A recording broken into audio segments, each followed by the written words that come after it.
ഹരി രാമ ഹരി രാമ രാമ രാമ ഹരി ഹരി ഹരി കൃഷ്ണ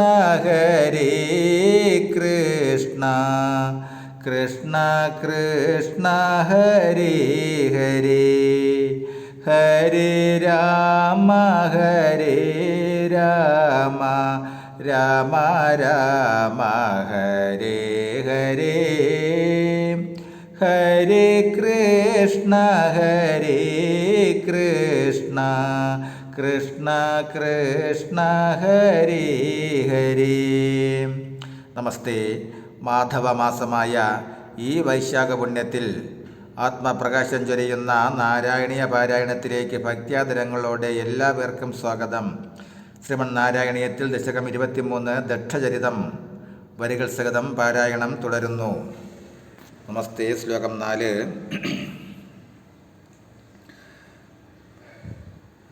പ്രാക്ശൂരസേന വിഷയേകില ചിത്രകേതു പുത്രാഗ്രഗീ നൃപതിരംഗിരസ പ്രഭാവാത് ലബ്ധ്വൈകപുത്രം മദ തത്ര ഹദേ സപത്നീ സംഗേർ അമുഹ്യത് അവശസ്തവമായയാസൗ. പ്രാക്ശൂരസേന വിഷയേകില ചിത്രകേതു പുത്രാഗ്രഗീ നൃപതിർ അംഗിരസ പ്രഭാവാത് ലബ്ധ്വൈകപുത്രം മദ തത്ര ഹദേ സപത്നീ സംഗേർ അമുഹ്യത് അവശസ്തവമായയാസൗ.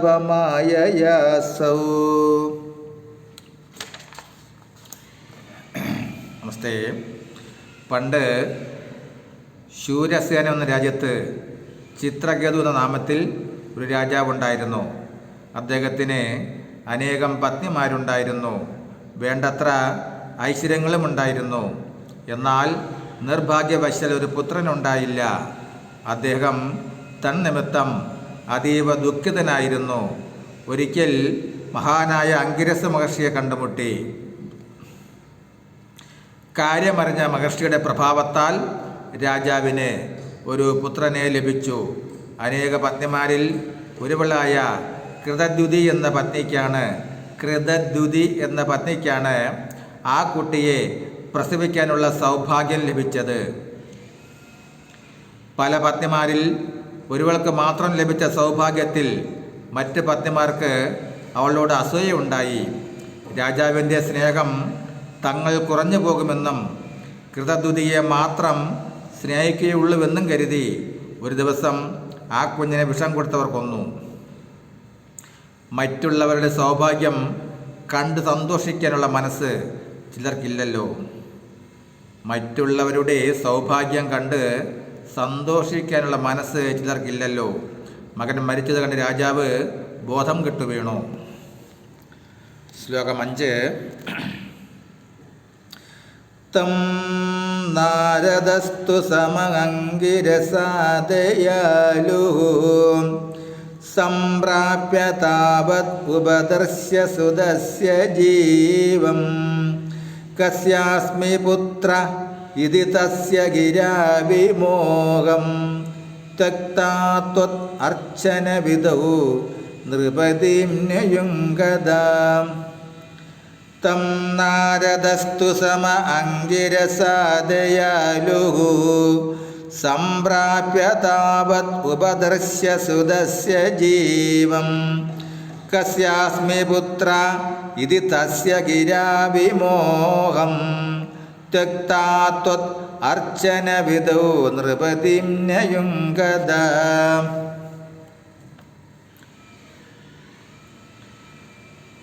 രാജാവ് ചിത്രകേതു മകൻ മരിച്ച ദുഃഖത്തിലിരിക്കവേ നാരദ മഹർഷി അംഗിരസ മഹർഷിയോടൊപ്പം അവിടെ ചെന്നു. മകനുണ്ടാകാൻ കാരണക്കാരനായ മഹർഷി തൻ്റെ യോഗബലം കൊണ്ട് കുട്ടിക്ക് ജീവൻ നൽകി ചോദിച്ചു, ഹേ ജീവാത്മാവേ, നീ ഈ ശരീരത്തിൽ ജീവിച്ച് മാതാപിതാക്കളെ സന്തോഷിപ്പിക്കാതെ എങ്ങോട്ട് പോകുന്നു? ഇതു കേട്ട ജീവാത്മാവ് പറഞ്ഞു, ഞാൻ ആരുടെ പുത്രനാണ്?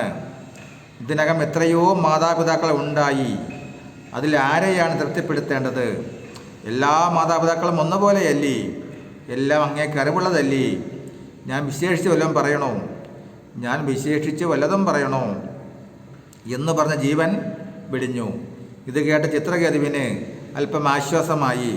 മഹർഷി അദ്ദേഹത്തിന് ജ്ഞാനോപദേശം ചെയ്തു. ഗാർഹസ്ഥ്യം വെടിഞ്ഞ് കാട്ടിൽ പോയി തപസ് ചെയ്ത് ജീവൻ മുക്തനാകാൻ ഉപദേശിച്ചു. അതായത് മായാമോഹത്തിൽ അകപ്പെട്ടതിനാലാണ് ദുഃഖമുണ്ടായത്.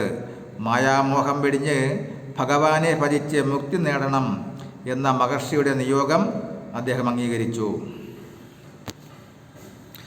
ശ്ലോകം 6. സ്തോത്രം ച മന്ത്രമപി നാരദദൂഅദലബ്ധ്വാ തോഷായ ശേഷവപുഷോ നനുദീതപസ്യൻ വിദ്യാധരാധിപതിതാം സഖി സപ്തരാത്രേ ലബ്ധ്വാപ്യകുണ്ഡമതിർ അന്നപജദ്ഭവന്തം സ്തോത്രം ച മന്ത്രമപി നാരദദൂഅദലബ്ധ്വാ തോഷായ ശേഷവപുഷോ നനുദീതപസ്യൻ വിദ്യാധരാധിപതിതാം സഖി സപ്തരാത്രേ ലബ്ധ്വാപ്യകുണ്ഡമതിർ അന്നപജദ്ഭവന്തം. ചിത്രകേതു പിന്നീട് നാരദനിൽ നിന്ന് ലഭിച്ച സ്തോത്രമന്ത്രങ്ങളാൽ ഭഗവാന്റെ സന്തോഷത്തിനായി തപസ് ചെയ്തു തുടങ്ങി. 7 ദിവസത്തെ ഭജനത്തിന് ശേഷം ചിത്രകേതുവിന് വിദ്യാധരാധിപത്യം ലഭിച്ചു. എന്നിട്ടും യാതൊരു മടിയും കൂടാതെ വീണ്ടും ഭജനം തുടർന്നു. നമസ്തേ. ശ്ലോകം 7, 8, 9, 10 തുടരും നാളെ. ഹരേ രാമ ഹരേ രാമ രാമ രാമ ഹരേ ഹരേ ഹരേ കൃഷ്ണ കൃഷ്ണ കൃഷ്ണ ഹരേ ഹരേ ഹരേ രാമ രാമ രാമ ഹരേ ഹരേ ഹരേ കൃഷ്ണ കൃഷ്ണ കൃഷ്ണ ഹരേ ഹരേ ഹരേ രാമ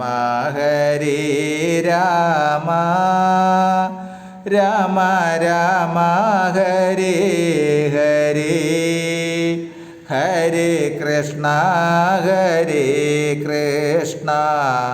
കൃഷ്ണ കൃഷ്ണ ഹരേ ഹരേ. നമസ്തേ.